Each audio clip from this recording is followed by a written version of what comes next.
What struck me was that the assault on Rihanna was over 15 years ago, but I remember it like it was yesterday.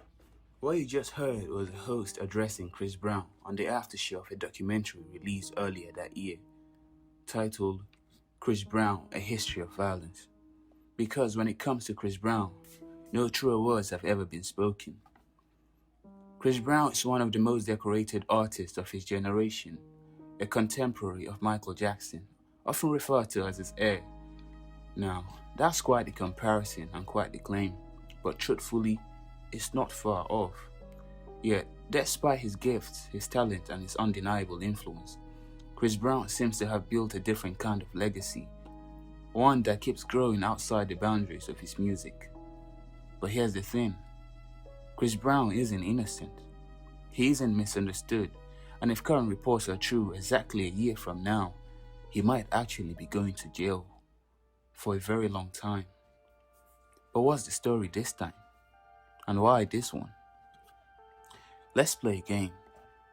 Close your eyes for a second and imagine yourself somewhere familiar, maybe a playground, a classroom, a club or a party. You're relaxed, you're having fun. Then suddenly you look up and recognize someone, or maybe they recognize you. You smile, you feel relieved, maybe even excited, but as they walk closer, your comfort turns to confusion. Then before you can react, they lunge forward and drive a knife into your chest. Now hold that thought, hold that image, because that's almost exactly what happened between Chris Brown and his former colleague, Abe Dial, or Abe Dio. Except in this case, there was no knife. Instead, there was a bottle, a brutal beating, and an unconscious victim. According to this report by TMZ, Abe claims Chris smashed him over the head with a bottle of Don Julio 1942 tequila back in February at Tape nightclub in England. Abe claims Chris wielded the tequila bottle like a weapon as he pummeled Dio over the head with crushing blows. He says he was knocked unconscious, but says that didn't stop Chris from continuing the attack. Chris Brown ruthlessly stomped on him as he lays passed down the club floor. He also claims he had to be hospitalized as a result of his alleged injuries, which he says include cuts on his head and torn ligaments in his leg. And this is the most chilling part. Dial claims he's known Chris for at least 7 years and thought Chris was coming up to hug him at the club, when Brown instead allegedly struck him 3 times with a tequila bottle. Notice how bizarre and unsettling that actually is. Imagine having to live that. Because even after all this, Chris Brown is still walking around freely. He's performing, smiling for cameras, and if the rumors are true, even being considered for a Super Bowl halftime performance next year. And you might not know this, but when it comes to Chris Brown, violence isn't the exception, it's the norm.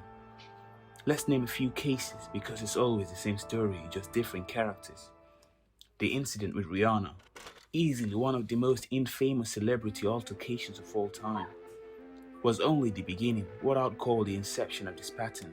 And even then, he somehow avoided jail time. And so we contacted him, and I was explaining, this is what happened. And poor Rodney, everybody was kind of pointing the finger at him, but it absolutely was not him. It was some guy in Denmark. And that was the extent of my involvement, to get Rihanna to back down so that he could do no jail time. For reasons both political and public, he was young, immature, talented, and people wanted to believe he could change.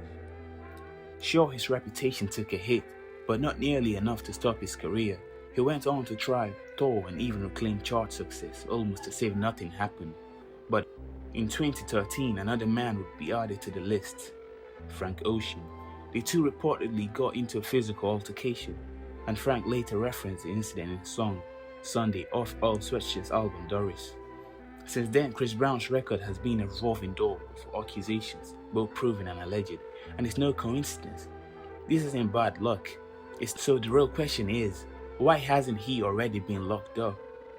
Well, it's strange, but earlier this year, he actually was arrested in Europe, and yet again released, this time because he was on tour, with his trial delayed until October of next year.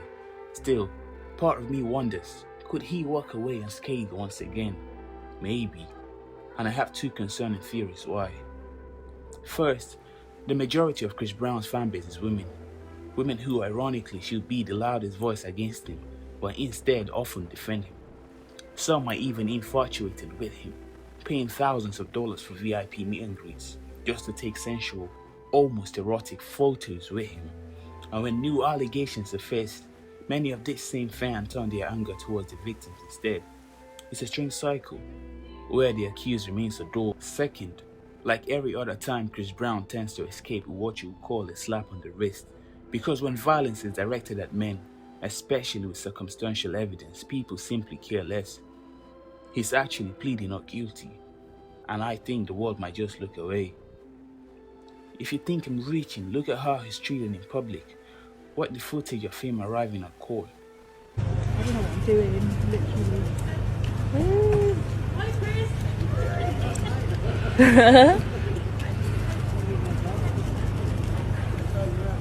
Hi, Chris. Hi, Chris. Ow! How are y'all? Y'all good? You got this, Chris. Don't worry about it. Count how many people are shouting, protesting, or calling him out. None. Instead, he's greeted politely, even warmly. Maybe it's cultural, maybe it's different in America, but I doubt it. Because when you compare that reaction to how people treat someone like Drake, who's never even stood trial for any criminal act, the double standard becomes clear. Who knows what's going to happen? What do you think is going to be the outcome? Let me know your thoughts on this. Now, I've recorded an alternate segment to this video. You can watch after this one. You're sharing final thoughts on the overall subject, not an analysis, just a food for thought. Go ahead and check that, and if by any means you wish to support the channel, or maybe you want to donate and help me get better recording materials, because I'm actually using my friend's phone, I'll be dropping sources. You can contact me down below. Thank you. Catch you on the next video. I'm kind of totally, I would have gave it to Coldplay, but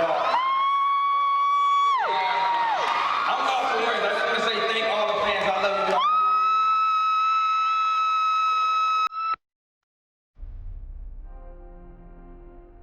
Motherfuckers!